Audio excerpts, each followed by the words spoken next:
The alarm did not sound like an alarm. It sounded like the whole station was screaming. I was 3 hours into a maintenance shift on Deck 9 when the lights turned red and every door on the ring sealed at once. My tools fell out of my hands. Around me, alien engineers froze mid-motion, their long fingers still resting on open panels, their breathing tubes flaring in quick, sharp pulses. I had worked among the Vezra for almost 2 years, long enough to know that sound meant something had gone very wrong, and long enough to know that when their breathing tubes flared like that, they were afraid. My name is Callum West. I was one of 11 humans stationed aboard the Vezra ring station called Home Spiral, working general maintenance and systems repair under a contract nobody back on Earth cared to ask questions about. It was steady work, quiet work.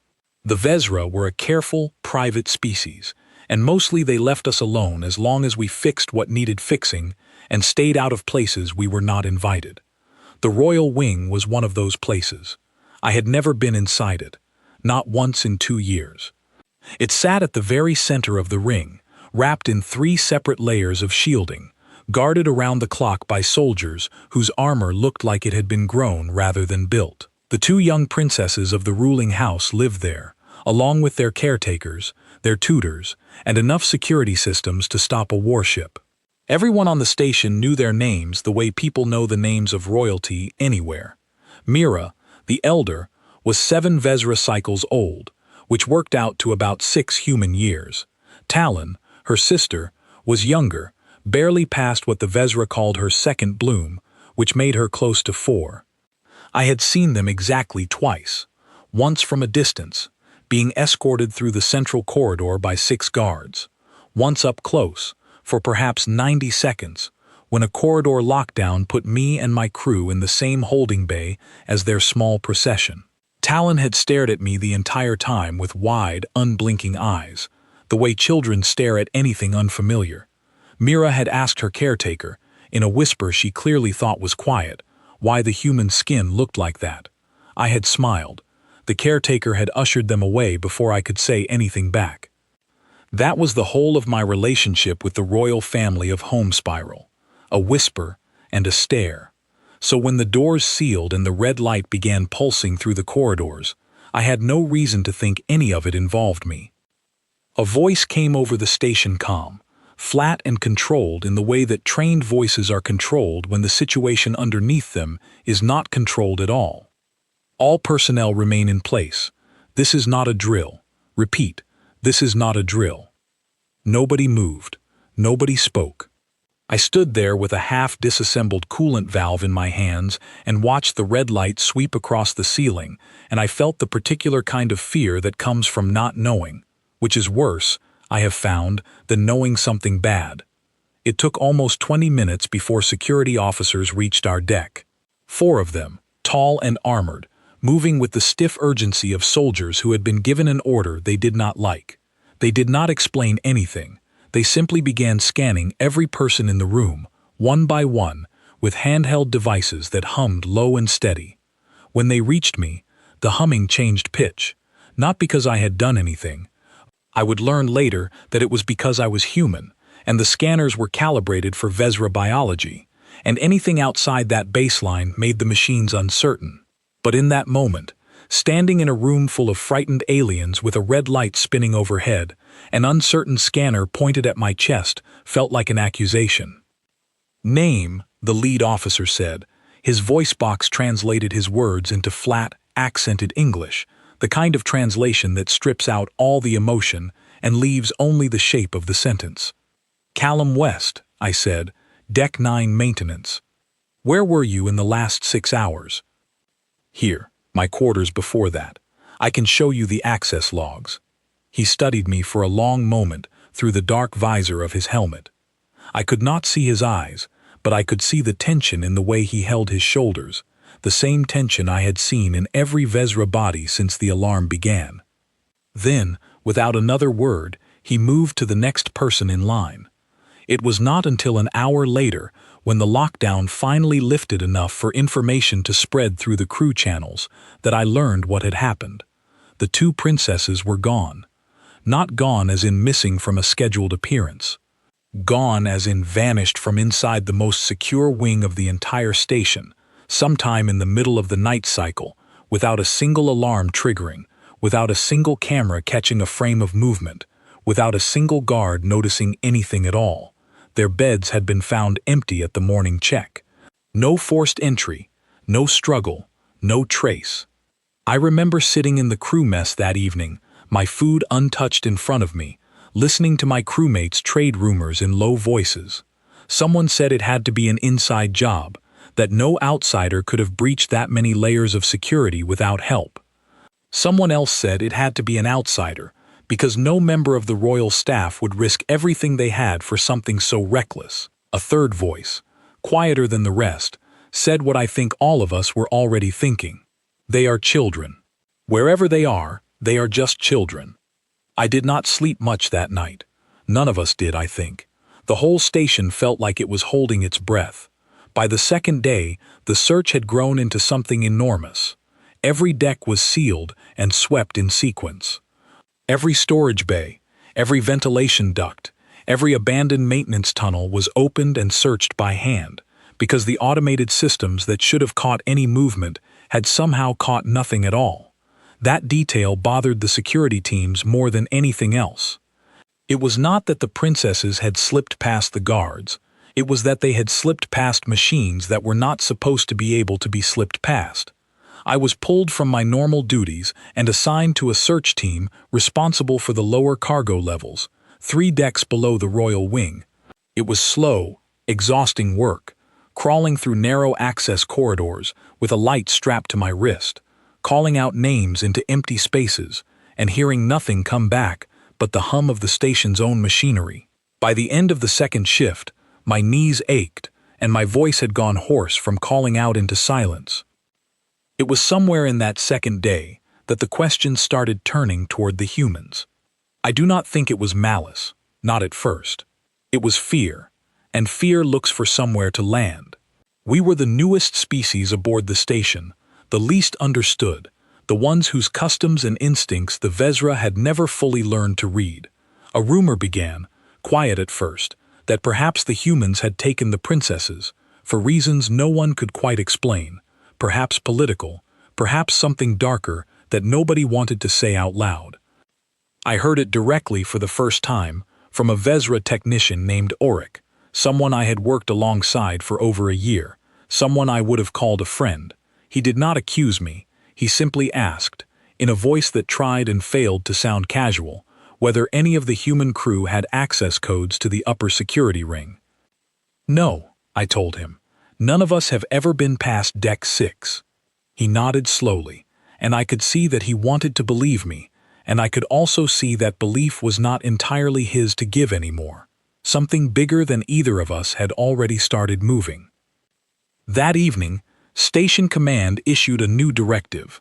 All non-Vezra personnel were to remain confined to their assigned quarters until further notice, for their own safety and for the integrity of the investigation. It was phrased carefully, politely, the way official language is always phrased when it wants to avoid saying the real thing underneath it. But I understood what it meant. We were suspects now, all 11 of us, simply because we were different. Simply because nobody could explain what had happened and somebody needed a shape to put the fear into.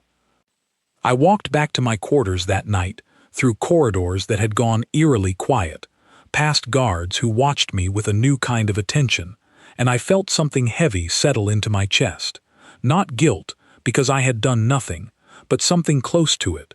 The particular loneliness of being suspected of something you cannot even begin to defend yourself against, because no one has told you what it is you are supposed to have done. I thought about the princesses that night, lying in the dark of my small quarters, listening to the station hum around me.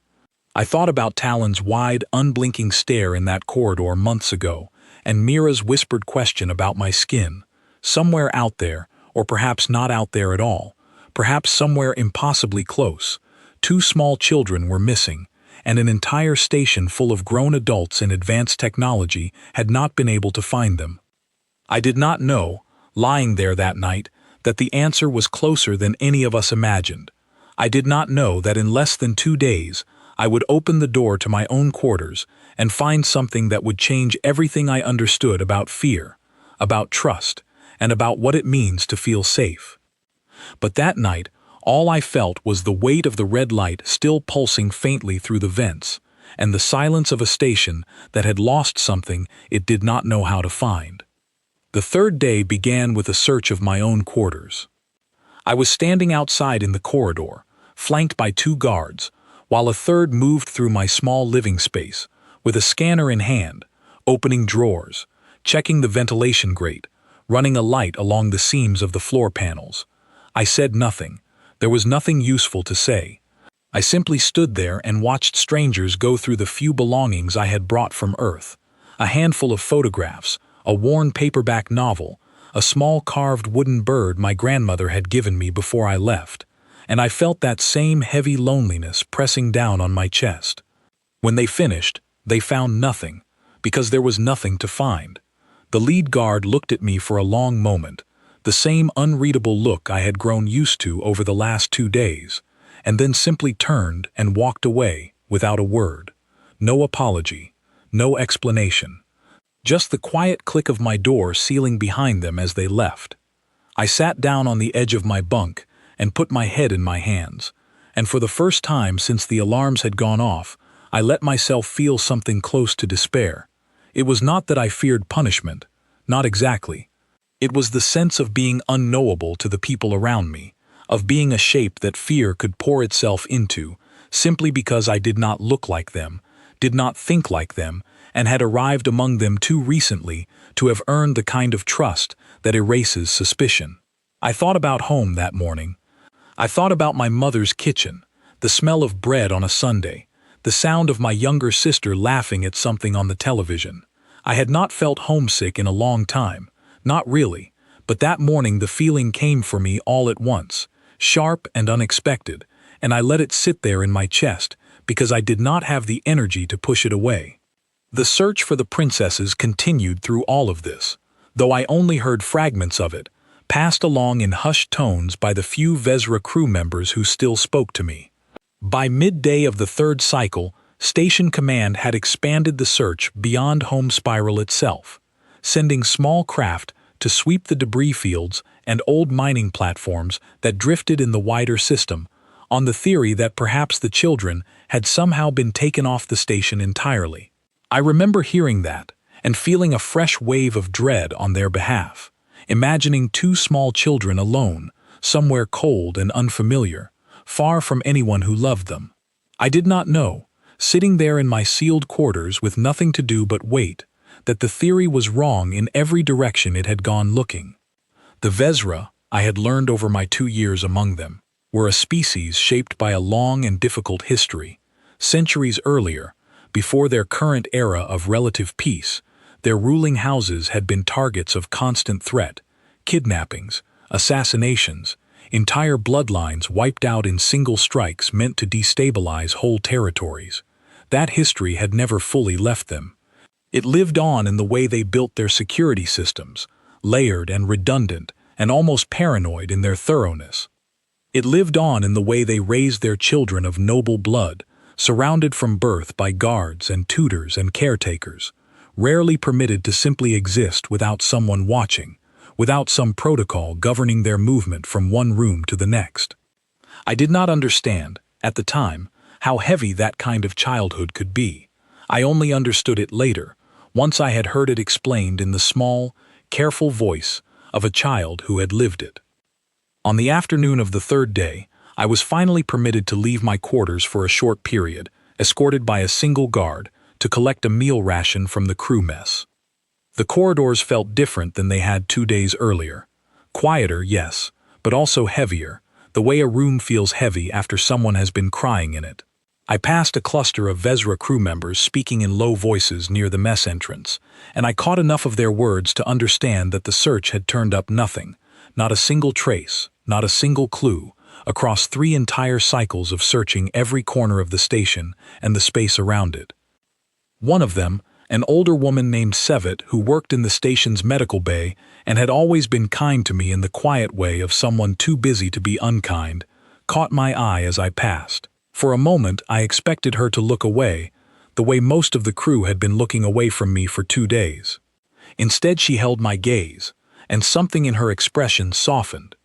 "They are not on this station," she said quietly, more to herself than to me. "Or if they are somewhere none of our systems can see." I did not know what to say to that, so I said nothing, and my guard ushered me onward before I could ask what she meant. Back in my quarters that evening, I ate my meal without tasting it and sat by the small viewport that looked out onto the slow-turning stars beyond the ring. I thought about Sevit's words, "Somewhere none of our systems can see." It sounded almost impossible, on a station with as much surveillance technology as Home Spiral carried. Every corridor monitored, every access point logged, every life sign tracked by systems built to notice the smallest irregularity. And yet here we were, on the 3rd day, with nothing. I thought, too, about something I had noticed in my early months on the station, something small that I had never thought much about until that night. The Vezra security and monitoring systems, for all their sophistication, had been designed entirely around Vezra biology and Vezra behavior. Their sensors were tuned to detect Vezra heart rhythms, Vezra body heat, the particular chemical signature the Vezra released when frightened or distressed. When I had first arrived on the station, in fact I had triggered a minor alert simply by walking past a medical scanner, because my biology read as anomalous against a baseline built entirely for someone else's species. I sat up straighter as the thought took shape. If the sensors were built around Vezra biology, and 2 small Vezra children had somehow moved through the station without triggering them, then perhaps the explanation was not that they had outwitted the systems at all. Perhaps it was something simpler and stranger. Perhaps, somewhere in that maze of corridors and access points, there existed spaces the Vezra systems were simply not built to notice, not because those spaces were hidden, but because nobody had ever thought to design detection for something as ordinary as a child moving quietly through a place built for someone else.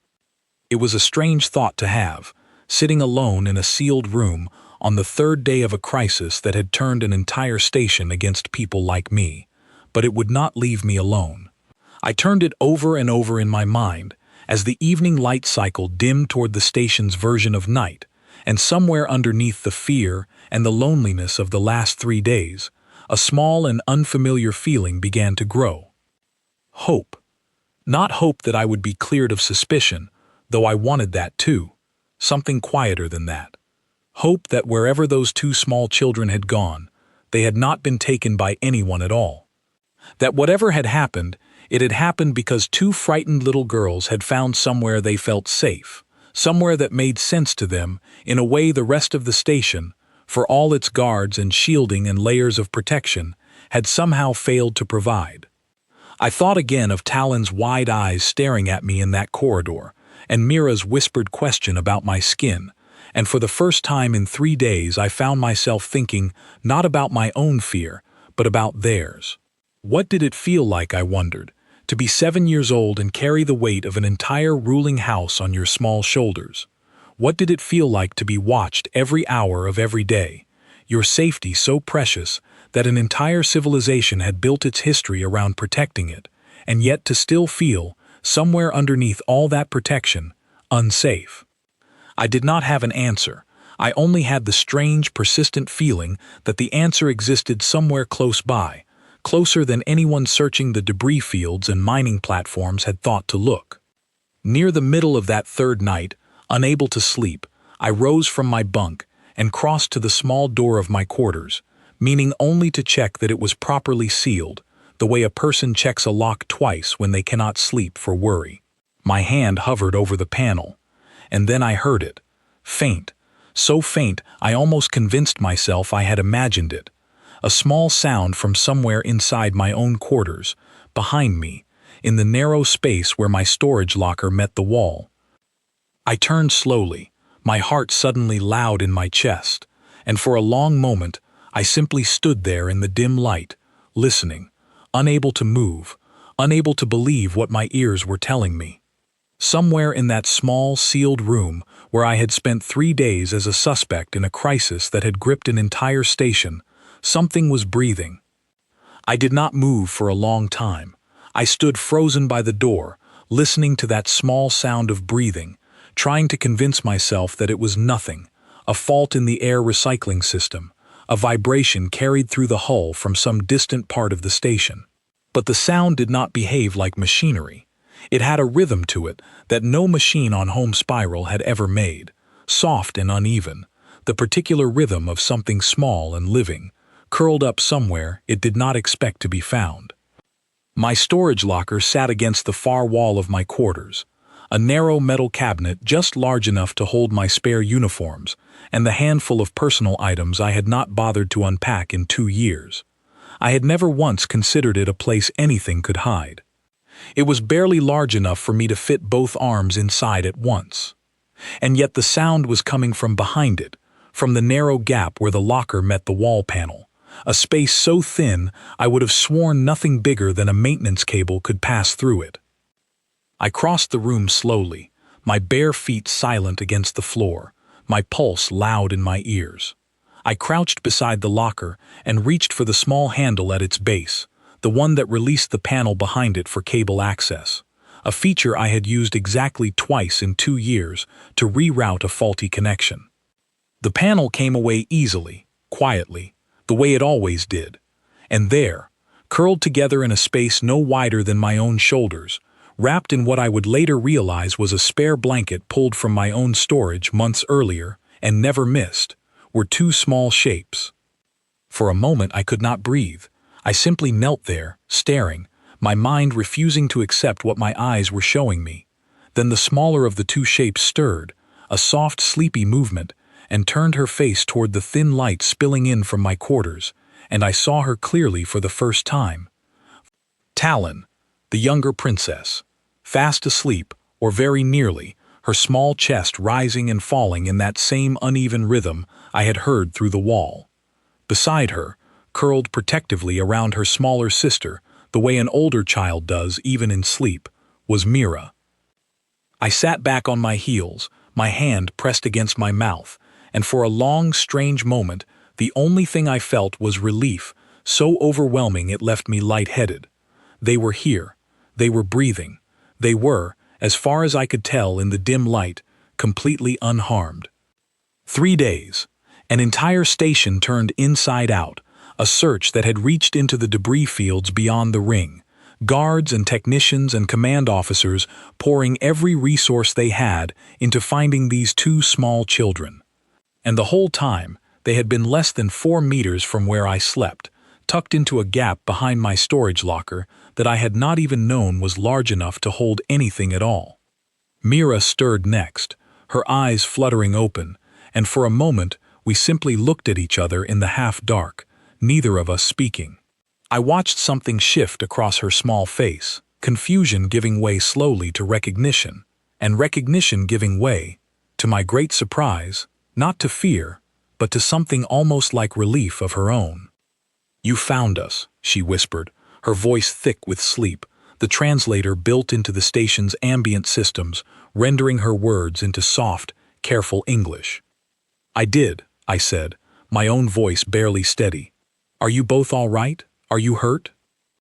She shook her head slowly, and beside her Talon stirred, fully awake now, blinking up at me with those same wide, unblinking eyes I remembered from the corridor months earlier, though this time there was no fear in them at all, only a kind of sleepy, trusting curiosity. I wanted, more than anything, to simply reach for the comm panel on my wall and call this in immediately, to end the fear that I knew was still gripping the entire station, to clear my own name of the suspicion that had followed me for 3 days. But something in the way Mira looked at me, something careful and searching, made me pause. "How long have you been here?" I asked instead, keeping my voice as gentle as I could make it. "Since the first night," Mira said. She sat up slowly, careful not to disturb her sister, and drew her knees up against her chest in a small, protective motion. "We found the old cable path from the maintenance archive. Nobody uses it anymore. It goes under 3 decks and comes out here." I stared at her, trying to make sense of what she was telling me. A route beneath 3 decks, unused and apparently unmonitored, leading from the most secure wing on the entire station directly into my quarters, a route 2 children had somehow known about, and I had never even suspected existed. "Why here?" I asked. "Why my quarters, out of every place on this station?" Mira was quiet for a moment, and in that silence I watched her expression change again, something older and more tired passing across her small features than any 7-year-old should have carried. "Because it is quiet here," she said finally. "You do not have guards standing outside your door all night. You do not have people watching you eat, watching you sleep, checking whether you are sitting the correct way or speaking the correct way. Nobody expects anything from this room." I did not know how to respond to that.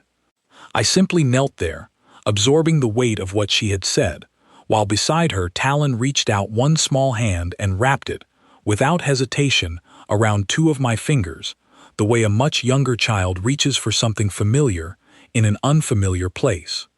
"You are not scared of us," Mira added, almost as an afterthought, though I understood immediately that it was not an afterthought at all. It was the heart of everything she was trying to explain.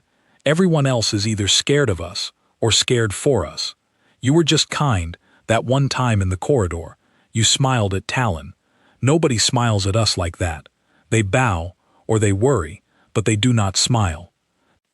I remembered that moment now with a clarity I had not had before, the 90 seconds of shared space in that holding bay months earlier, Talon's unblinking stare, my own instinctive smile, the kind of small, unremarkable kindness I would have offered any nervous child anywhere, on any world. I had not thought of it as significant. I had not thought of it at all, in the months since. But apparently it had lodged itself somewhere in the mind of a frightened 7-year-old, and when the weight of her own guarded, watched, carefully managed existence had finally become too much to bear, she had remembered it, and led her small sister through a forgotten maintenance path, 3 decks deep, toward the one room on the entire station where she believed, rightly or wrongly, that she might finally be able to simply rest. "We did not mean to frighten anyone," Mira said quietly, and I could hear now, underneath the careful composure she had clearly been taught to maintain even at 7 years old, the small tremor of a child who understood, on some level, that she had caused a great deal of trouble. "We only meant to stay one night. But then it was morning, and there were guards everywhere, and alarms, and we did not know how to go back without someone seeing us, and we were afraid of what would happen if they found us in the corridors instead of here." "So you stayed," I said softly. "So we stayed," she agreed. I thought about the 3 days that had just passed, the search teams crawling through cargo decks, the small craft sweeping the debris fields, the suspicion that had settled over every human on the station, myself most of all, simply because we did not look like the people around us, and fear had needed somewhere to land. I thought about Sevit's quiet words in the corridor that afternoon. "They are not on this station, or if they are somewhere none of our systems can see," and I understood now how close to the truth she had come without ever knowing it. None of the station's sophisticated security systems, built across generations to detect any threat to the ruling house, had been designed to notice 2 children quietly making their own choice. They had been built to stop intruders, to stop violence, to stop the old and terrible patterns of harm that had shaped Vezra history. They had never once been built to notice a child simply walking, unafraid, toward the one place in her entire world that felt safe enough to sleep. "I have to call this in," I told Mira gently. "Your family has been searching for you for 3 days. They are frightened. They need to know you are safe." She nodded slowly, and I saw her small shoulders straighten, some of the careful composure returning, the practiced bearing of a child raised to understand duty even before she fully understood herself. "I know," she said. "I am ready." I reached for the comm panel on my wall, my hand steadier now than it had been in 3 days, and as I did, Talon's small fingers tightened around mine for just a moment longer, as if to hold on to whatever this room had given her for just a few more seconds before the world outside came rushing back in. I keyed the emergency channel, and I said the words that I knew would change everything, for the princesses, for the station, and for me. "This is Callum West, Deck 9 Maintenance. I have found the princesses. They are safe. They are in my quarters."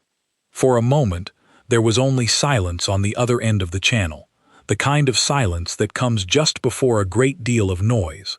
And then the calm exploded into a chaos of voices, orders, confirmations, and somewhere underneath it all, I thought I heard something that might have been the sound of an entire station finally allowing itself to breathe. The guards arrived faster than I thought possible. I barely had time to help Talon climb out from behind the storage locker, her small legs stiff from 3 days spent curled in that narrow space, before my door burst open and the corridor outside filled with armored figures, their weapons raised and then lowered, almost in the same motion once their eyes found the 2 small girls standing beside me. What followed was a blur of movement and voices. Someone called for a medical team. Someone else called for the royal family directly, bypassing the usual channels of command. Mira straightened her posture the moment the guards entered, falling instantly into the careful, composed bearing I imagined she had been taught since before she could walk, but Talon did not let go of my hand until one of the medical officers gently coaxed her fingers free, murmuring something soft and reassuring in the Vezra tongue.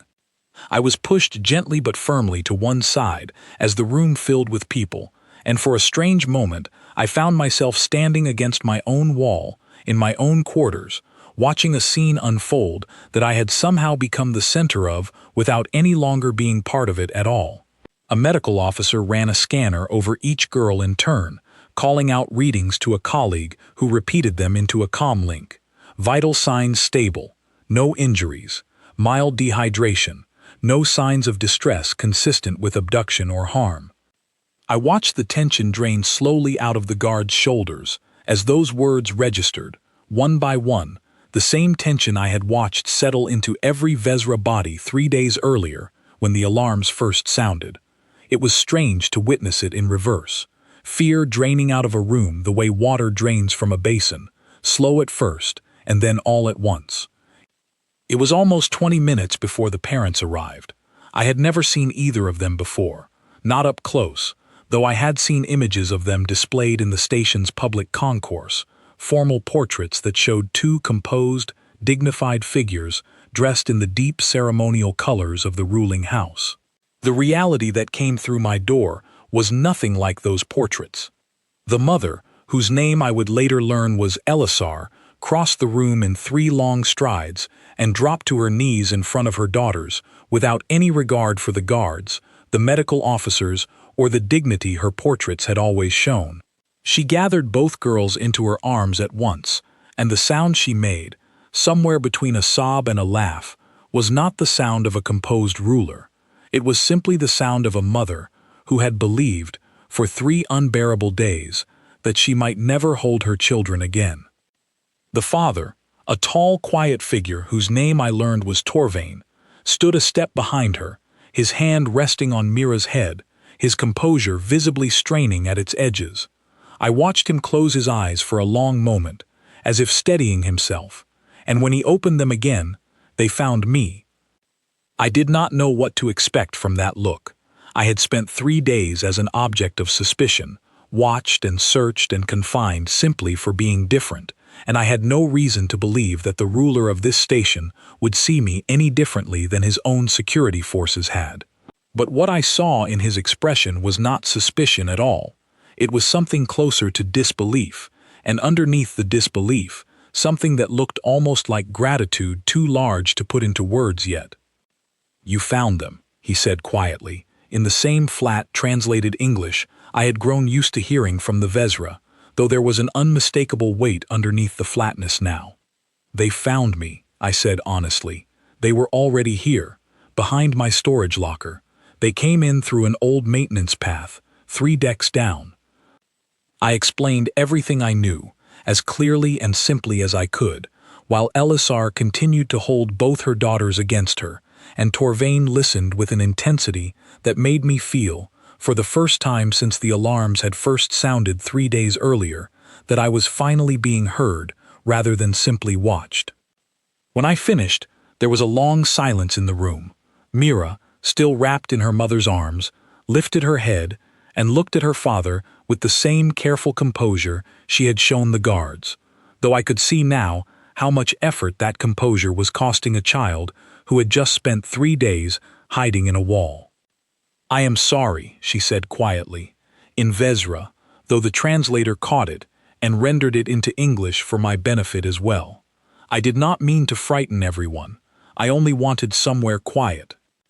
Torvain knelt slowly in front of his daughter, bringing himself down to her eye level, and for a long moment he simply looked at her without speaking, his composure finally cracking at the edges into something rawer and more human than anything I had yet seen from him.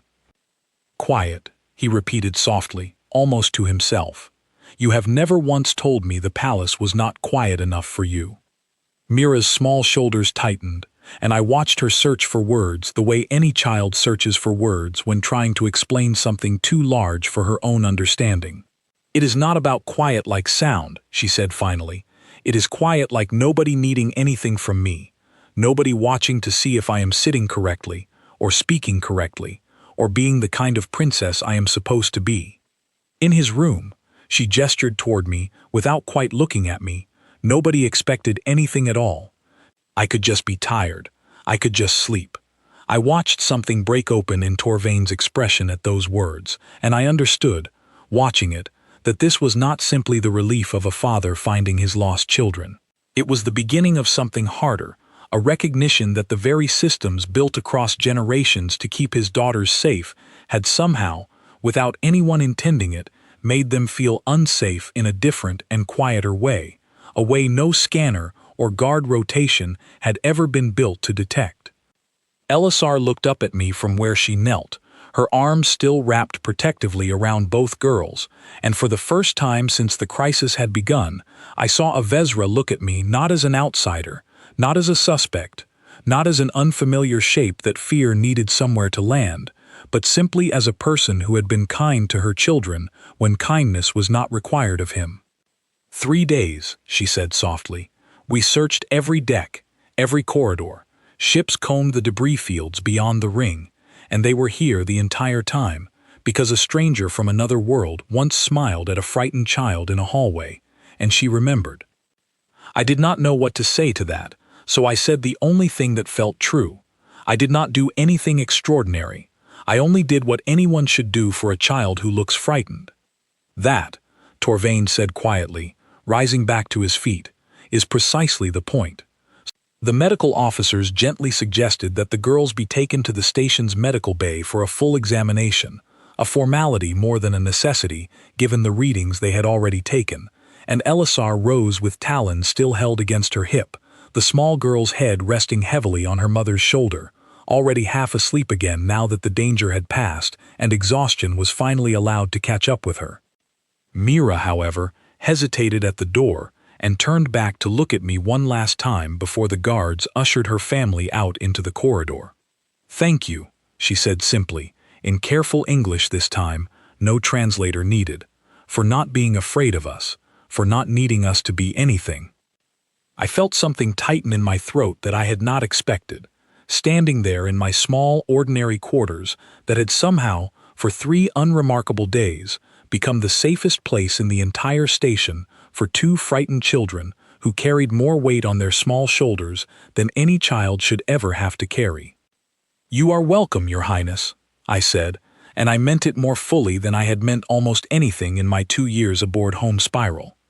She smiled at that, a small, genuine smile that reached all the way to her tired eyes, and then the door closed behind her, and I was alone again in my quarters, surrounded by the faint indentation in the blanket behind my storage locker, where 2 small children had spent 3 days believing, correctly, that they had finally found somewhere safe enough to rest.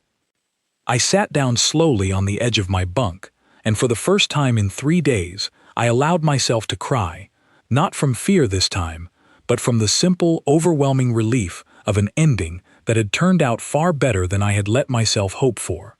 Outside my door, I could hear the station beginning to come back to life, voices rising in the corridors, the particular sound of relief spreading person to person the way fear had spread 3 days earlier. Somewhere above me, on a higher deck, I knew that a family was being reunited in full, that a mother and father were holding their daughters, and understanding, perhaps for the first time, something important about the world they had built to protect them. And somewhere in the quiet of my own small room, I understood that whatever happened next, whatever the following days would bring, something fundamental had already shifted, not just for the princesses, and not just for me, but for the fragile, uncertain trust between two very different peoples who had spent 3 long days believing the worst of each other, before finally discovering that the truth had been something far simpler and far more human all along. I did not sleep that night, even after the corridors had gone quiet again and the station had settled back into something resembling its ordinary rhythm. I lay on my bunk staring at the ceiling, replaying the last few hours over and over, trying to understand how something so small, a single smile in a crowded holding bay months earlier, could have grown into something large enough to reshape 3 days of an entire station's history. The answer came to me slowly, the way understanding often does, not all at once but in pieces, each one settling into place as I turned the events over in my mind. I thought about the guards who had stood outside my door those 3 days, watching me the way one watches something unfamiliar and possibly dangerous. I thought about how that same instinct, magnified 1,000 times, had shaped the entire life of the 2 girls sleeping now somewhere above me in the medical bay. Every hour of every day watched, every movement measured, every word considered for what it might reveal or endanger. It was not cruelty. I understood that clearly. It was love, twisted by history into something that had forgotten how to simply let a child be a child. The following morning, I was summoned to a meeting I had not expected, a small private audience with Torvain and Elisar in a modest room near the medical bay, rather than the grand formal chambers I had imagined such meetings would require. When I arrived, escorted by a guard who treated me now with a courtesy so different from 3 days earlier that it almost felt like meeting a stranger, I found both parents already seated, along with a third figure I did not recognize, an older Vezra woman introduced to me as Nessa, the head of the royal household's care staff. "Please sit," Elisar said, gesturing to the chair across from her. Her voice was steadier than it had been the night before, but there was still something raw underneath it, the particular exhaustion of a parent who has spent 3 days in fear and has not yet fully allowed herself to rest. I sat, unsure of what was expected of me, and for a moment nobody spoke. It was Torvain who finally broke the silence. "We have spent the night speaking with Mira," he said. "At length, she has told us a great deal about what led her to your quarters, and about what she felt while she was there. I would like you to hear some of what she said, because I believe it concerns you as much as it concerns us." He nodded to Nessa, who opened a small datapad and read from it carefully, translating Mira's words from the recorded conversation into English for my benefit, her voice gentle but precise. "She said that in the palace, she is never simply tired. She is either performing wellness for the staff who watch her, or she is failing to perform it, and either way, someone notices and reports it, and something changes because of it. She said that on the humans' floor, she does not know why, but nobody seemed to be measuring her. Nobody adjusted their posture when she walked past. Nobody lowered their voice or changed their expression. She said it felt, for the first time she could remember, like being invisible in a way that did not frighten her." I sat with that for a long moment, feeling the weight of it settle over me. I thought about how ordinary my quarters were, how unremarkable my presence on that deck had always seemed to me, simply a place where a tired maintenance worker went to sleep at the end of a long shift. I had never once thought of it as significant. And yet to a 7-year-old carrying the full weight of a ruling house on her small shoulders, it had apparently felt like the only room in the entire station where the walls themselves were not watching her. "I want to be clear," I said carefully, "that I never intended any of this. I did not know they were there. I did not encourage it in any way. I only smiled at a frightened child in a hallway, months ago, and I do not even fully remember doing it." "We know," Elisar said quietly. "That is precisely why it matters. You did not perform kindness for our benefit, or for hers. You simply were kind, without calculation, in a place where almost everything Mira experiences is calculated by someone, for some reason, even when the reason is love. Nessa closed her datapad and leaned forward slightly, her expression thoughtful. "I have served this household for many cycles," she said. "I helped raise Torvain himself, when he was younger than Mira is now. I understand our traditions of protection better than almost anyone alive. And I will tell you honestly, Callum West, that what happened these last 3 days has forced me to ask myself questions I have avoided for a very long time." "What kind of questions?" I asked. "Whether the very thoroughness of our protection has become its own kind of harm," she said simply. "We built our security around the fear of losing our children to violence. We never once considered that we might lose them, in a smaller and quieter way, to the exhaustion of being protected too completely." The room was quiet after that, each of us sitting with the weight of what she had said. I thought about my own childhood, ordinary and unremarkable by comparison, the freedom I had taken for granted to simply be bored, to simply be tired, to simply exist without anyone measuring whether I was doing it correctly. I had never once thought of that freedom as a privilege until I sat in that room and understood, fully, how rare it had been for the 2 small girls who had crawled through a forgotten maintenance path in search of it. "May I ask something?" I said finally. Torvain nodded. "What happens now? For them, I mean, not for the investigation or the politics of it. For Mira and Talon." Elisar exchanged a long look with her husband before answering. "We do not fully know yet," she admitted. "This is not a problem our traditions have prepared us to solve, but we do know that something must change. We cannot ask our daughters to carry a burden that leads a 7-year-old to hide inside a wall for 3 days simply to feel, for a short while, like an ordinary child." I thought of Mira's words from the night before, "Thank you for not needing us to be anything," and I understood, sitting in that quiet room, that whatever came next for the royal family of Homespiral, it had begun not with a grand gesture or a political decision, but with the smallest, most unremarkable kindness I had ever offered anyone. Nessa spoke again, her voice gentler now. "There is a tradition among our people, old and rarely used in recent generations, called a companion bond. It is a formal arrangement in which a trusted individual, outside the immediate household staff, is permitted regular, informal contact with a royal child, specifically to provide exactly the kind of unmeasured presence you offered without meaning to. It was more common centuries ago, before our security systems grew as elaborate as they are now. I believe, given everything that has happened, it may be worth considering again." I blinked, not entirely certain I had understood her correctly. "You are asking whether I would be willing to spend time with the princesses?" "Regularly."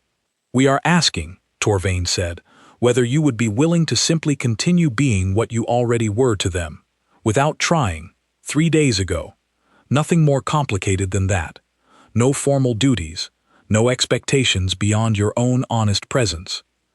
I sat with the question for a long moment, thinking of Talon's small fingers wrapped around mine in the dim light behind my storage locker, thinking of Mira's careful, tired composure finally breaking into something more honest once she understood she was safe.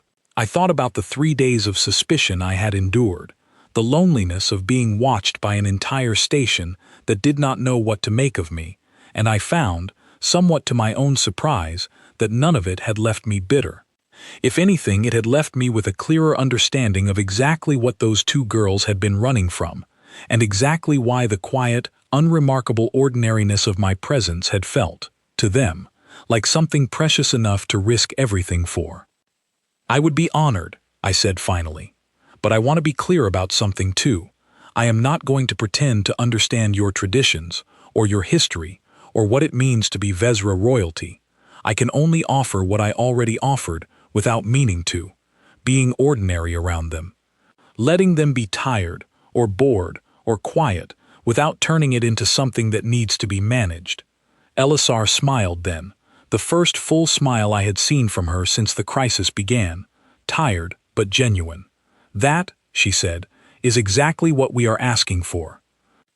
The meeting ended not long after that, with details still to be worked out, formalities still to be arranged, but something important had already shifted in that small room, something I would carry with me for the rest of my time aboard Home Spiral, and long after. I walked back to my quarters that afternoon through corridors that felt different than they had even that morning, guards nodding to me now rather than watching me, crew members offering small, uncertain smiles that had not been there 3 days before.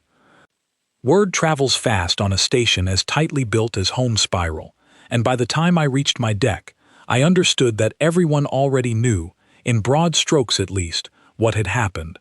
The human who had found the missing princesses, the human the princesses had chosen, out of an entire station full of people, as the place they felt safest.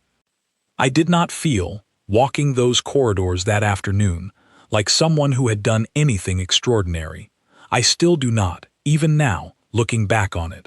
I had simply been kind, once, without thinking much of it, to a frightened child in a hallway. Everything that followed, the 3 days of fear and suspicion, the quiet discovery behind my storage locker, the raw, unguarded gratitude of 2 exhausted parents, all of it had grown from that single, unremarkable seed. But I understood, walking back to my quarters that day, that unremarkable was perhaps the wrong word entirely. To a species that had built its entire history around vigilance, around the constant, exhausting work of protection, an ordinary human kindness, offered without calculation and without expectation, was not unremarkable at all. It was, I was beginning to understand, exactly what had been missing. 6 months passed before I fully understood how much that one quiet meeting had changed. I want to say the change happened all at once, in some grand and visible way, but that is not how it happened at all. It happened slowly, in small ordinary moments that added up, the way most real change does. Twice a week, I was permitted an hour with Mira and Talene, always in some unremarkable setting, the station library, a quiet corner of the botanical deck where the Vezra grew their soft blue flowering vines, sometimes simply the crew mess during a quiet hour before the evening shift began. At first, the guards who accompanied these visits stood close, watchful, uncertain of an arrangement that broke so completely from tradition. But over time, even they began to relax, and I began to understand why Nessa had called the companion bond a tradition worth reviving. It was not that Mira and Talon needed less protection. It was that they needed, alongside all that protection, someone whose entire presence did not revolve around protecting them. I taught them, over those months, small, unremarkable things. How to play a card game my grandmother had taught me as a child, one with no strategic depth at all, just chance and laughter. How to skip stones, once, memorably, during a supervised trip to one of the station's recreational water features, an experiment that ended with all 3 of us, soaked and laughing so hard that even the guards standing nearby could not fully hide their smiles. Talon, in particular, developed a fondness for a small collection of human picture books I had requested from a supply shipment. Simple stories about ordinary children doing ordinary things, stories with no political weight at all, no lessons about duty or bloodline, just stories about being young. Mira changed the most visibly, at least to my eyes. The careful, composed bearing she had worn like armor during our first meeting began, slowly, to soften around the edges when it was just the 3 of us. She laughed more easily. She asked questions that had nothing to do with her studies or her duties, questions about Earth, about my family, about what it felt like to grow up somewhere with only 1 moon instead of 3. She began, in small ways, to simply be 7, and then 8, in the ordinary way any child deserves to be. The wider effects, the ones beyond our small hour twice a week, took longer to become visible, but they came all the same. The story of what had happened during those 3 days spread, as I understood it eventually would, far beyond Home Spiral itself. Vezra communication networks carried news efficiently across their territories, and the account of the 2 missing princesses, found safe after 3 days, not through the vast security apparatus built across generations to protect them, but through the quiet, ordinary kindness of a single human worker, became something people discussed, debated, and eventually, in certain circles, began to reconsider their own assumptions around. I learned months later, from a diplomatic officer who visited the station on an unrelated matter, that at least 2 other Vezra ruling households, on stations far from home spiral, had begun quietly reviving their own versions of the companion bond tradition, seeking out humans working within their territories, not for any official duty, but simply to offer their children the same unmeasured presence Mira and Talon had found in my small quarters.